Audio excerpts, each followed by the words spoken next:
nakita ko sa Facebook na may promo sila at gusto ko ring masubukan yung mga tire ng Apollo. Nag-try ako sa promo ng Apollo para masubukan din yung quality. Mahilig ako sa adventure. Ngayon, nagtitingin-tingin ako ng mga store ng mga gulong. Tapos nakita ko dito sa Wow Awil na magkakaroon sila ng caravan ng Apollo. Sinearch ko yung Apollo, tinignan ko yung mga reviews niya, mga rate niya. Okay naman siya kaya naisipan kong subukan. Sana yung mag-last yung performance niya. Para naman sa susunod mag-avail ulit ng Apollo. Ito nga, nag-recommend sa akin yung mga nagtatrabaho rito ng Apollo nga daw ang maganda. Itatry ko kung talagang maganda o quality. Yung ibang mga kasama ko, yung mga kakilala ko, mga gumagamit sila ng Apollo. Kaya nakikita ko yung quality talaga ng gulong na matibay. Siguro pag nagamit ko na o talagang masabi ko na okay siya, hindi na ako magbabalit. Itong Apollo na lang. Sa mga sinasabi ng mga kasama ko, kaya sinubukan kong gumamit nitong Apollo. Ang Apollo tire may 5 years warranty, tapos kung halimbawa may depekto yung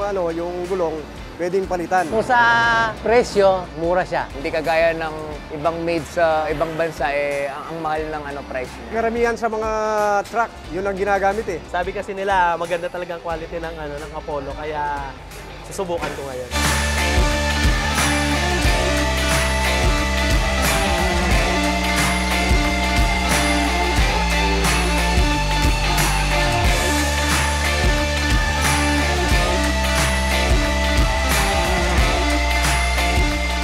Apollo. Apollo. Apollo. Apollo na lang. Apollo tire,